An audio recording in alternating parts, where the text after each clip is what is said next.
అడిగేది ఇది పులివెందులలో 2005 అక్టోబర్ 18వ తారీఖున జరిగిన సంఘటన దృశ్యాలు.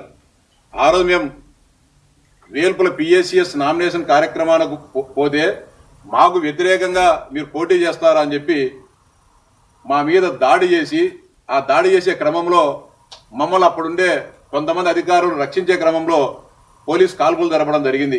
ఆ కాల్పుల్లో కాంగ్రెస్ పార్టీకి సంబంధించిన 2 కార్యకర్తలు చనిపోతే ఆ రోజు మా పైన జెండా హత్యల కేసులను పెట్టి 16 మంది మీద కేసులు పెట్టడం జరిగింది. ఆ సందర్భంగా పులివెందుల పట్టణంలో మీరు దానికి ప్రతీకారంగా పులివెందుల పట్టణంలో వచ్చేసి వేలాది మంది మీ గూండాలు మా ఆస్తులను విధ్వంసం చేసిన విషయం వాస్తవమా కాదా అని చెప్పి సూటిగా ప్రశ్నిస్తున్నా. ఇది పులివెందులలో దగ్ధమవుతున్న దేశం కార్యాలయం. అప్పుడే దీనికి అంతకుముందు 1 నెల రోజుల ముందే మా పార్టీ నాయకులు చంద్రబాబు నాయుడు గారు పులివెందుల పర్యటనకు వచ్చినప్పుడు దాన్ని ప్రారంభించడం జరిగింది. దాని వెంటనే దీన్ని ప్రారంభించిన నెల లోపులనే పులివెందులలో మీరు పార్టీ కార్యాలయం కడతారా అనే అక్కస్తో వాటిని పడగొట్టిన విషయం వాస్తవం కాదా లేదా అని చెప్పి జగన్మోహన్ రెడ్డిని సూటిగా ప్రశ్నిస్తాన్నా. అంతేకాకుండా ఆ రోజు మీకు పోటీగా అన్ని ఎన్నికల్లో ఉన్నామని చెప్పి అక్కస్తో మీరు చేసే ప్రజా వ్యతిరేక విధానాలు వ్యతిరేకంగా మాట్లాడుతున్నా అని చెప్పి పులివెందుల్లో ఉన్న నేను నివాసం ఉండే నా గృహాన్ని డైనమైట్ పెట్టి కాల్చి పొక్కులేళ్లతో నేలమట్టం చేసిన విషయం వాస్తవమా కదా? ఇవన్నీ సజీవ సాక్ష్యాలు. జగన్మోహన్ రెడ్డి ఈ రోజు కూడా ఆ ఫోటోలు మేము తీసి చేసేటి కాదు. ఆ రోజు అన్ని పత్రికలలో ప్రసార సాధనాలు వచ్చినేటి. అంతేకాకుండా ఇవన్నీ కూడా చేసి అదేవిధంగా నాగవర్ధన్ రెడ్డికి సంబంధించిన మా పార్టీ సానుభూతిపరుడు. ఆయన క్రియాశీలకంగా రాజకీయాలు లేడు. ఆయన మీద కోపంతో ఆయన ఇంటిని కూడా కూల్చివేసిన విషయాలు మేము మర్చిపోలేదు జగన్మోహన్ రెడ్డి. అంతేకాకుండా మెజిస్ట్రేట్ ఆ రోజు మెజిస్ట్రేట్ను ఇవన్నీ కూడా కాంగ్రెస్ నాయకులు దాడి చేయడంతో ఖాళీగా ఉన్న నాగవర్ధన్ రెడ్డి ఇల్లు కాంగ్రెస్ కార్యకర్తల ద్వారా కాలి బూడిదగా మారిన దేశం జిల్లాధికార ప్రతినిధి రామగోపాల్ రెడ్డి ఇల్లు, కాంగ్రెస్ కార్యకర్తల దాడులు ధ్వంసమైన టీడీపీ కార్యాలయం, పులివెందుల టీడీపీ కార్యాలయం పొక్కులతో కూల్చేందుకు చేసిన ప్రయత్నంలో పడ్డ గోయి, ఇవన్నీ కూడా మీరు అరాచకాలు చేసి మళ్ళీ మా మీద మాట్లాడుతున్నారు. వేల్పుల్లో కాల్పులు, 2 కాంగ్రెస్ నేతల మృతి, ఇది పోలీసుల కాల్పుల్లో 2 చనిపోతే వాటిని మేము ఆ తుపాకులు తీసుకొని కాల్చామని చెప్పి మా మీద అక్రమంగా మీరు అత్యాయత్నం కేసులు పెట్టిన విషయం వాస్తవమా కాదా జగన్మోహన్ రెడ్డి అని చెప్పి సూటిగా ప్రశ్నిస్తా ఉన్నా. ఇవన్నీ కూడా పులివెందులలో అరాచకం. ఇవన్నీ కూడా ఆ రోజు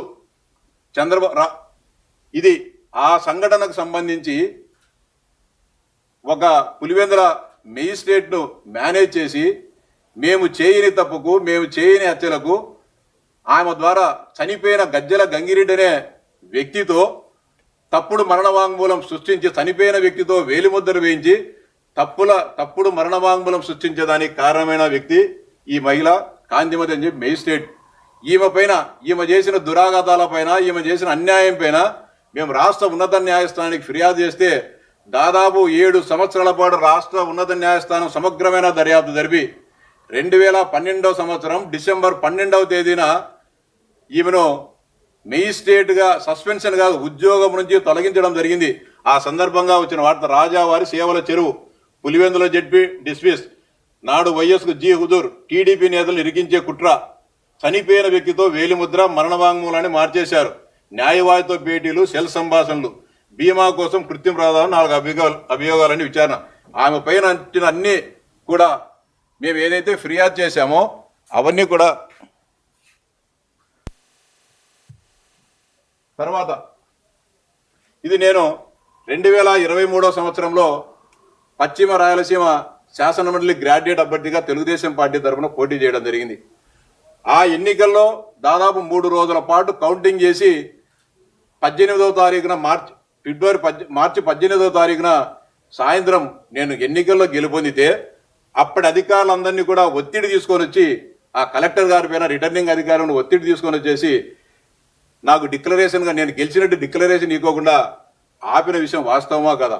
మాకు డిక్లరేషన్ ఇవ్వండి నేను గెలిచా అని చెప్పి దాదాపు నేను 1 ఓటు 2 ఓటుతో గెలవలే, 8,500 ఓట్ల పైచిలుగులో నా ఎన్నికల్లో గెలిస్తే మీరు డిక్లరేషన్ ఇవ్వకుండా ఆపడమే కాకుండా మళ్ళీ నన్ను తీసుకోబోయి దౌర్జన్యకరంగా నాకు డిక్లరేషన్ ఫారం నేను ధర్నా చేస్తే ఆ రిటర్నింగ్ అధికారి ఎదురుగా నన్ను బలవంతంగా దౌర్జన్యంగా ఒక పశువును ఈడ్చకపోయి నన్ను ఒక పోలీసు వ్యాన్లో కుక్కేసి తెల్లవార్తలు నన్ను అనంతపురం పోలీస్ స్టేషన్లో పెట్టిన విషయం వాస్తవమా కాదా జగన్మోహన్ రెడ్డిని సూటిగా ప్రశ్నిస్తా ఉన్నా.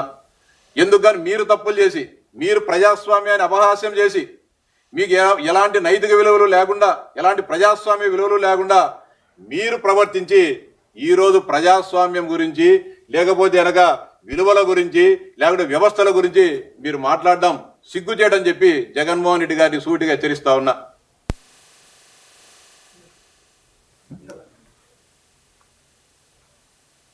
ఇది మీరు దర్శి పర్యటనకు పోతే, సత్తెనపల్లి పర్యటనకు పోతే మీ కారు కింద సింగయ్యనే మీ పార్టీకి సంబంధించిన కార్యకర్తే చనిపోతే కనీసం పరామర్శించుకోకుండా, కింద పడి గాయాల పాలైన వ్యక్తిని కూడా చూడకోకుండా మీరు కూర్చున్న కారుతోనే అతని తల మీద తొక్కించి చంపిన విషయం వాస్తవమా కాదని చెప్పి సూటిగా ప్రశ్నిస్తా ఉన్నా. ఇక్కడ చూడండి ఎంత దారుణమైన దుస్సంఘటన, సభ్య సమాజం అందరూ కూడా అవాక్కయ్యే సంఘటన. మీ కారు కింద పడితే మీరు జేజేలు పలుకుతా ఉన్నారు, రఫరఫా అని చెప్పి నరుకుతామని చెప్పి ఒక పక్క మాట్లాడి ప్రజలను రెచ్చగొడుతున్నారు తప్ప మీ తరఫున మీ పర్యటనలో పాల్గొంటున్న ఆ కార్యకర్తను ఆదుకోవాలి, అతన్ని ఆసుపత్రికి తీసుకోవాలనే ఆలోచన కూడా మీకు రాలేదంటే ఎంత గొప్ప మానవత్వం మీద అని చెప్పి జగన్మోహన్ రెడ్డి గారిని అడుగుతా ఉన్నా.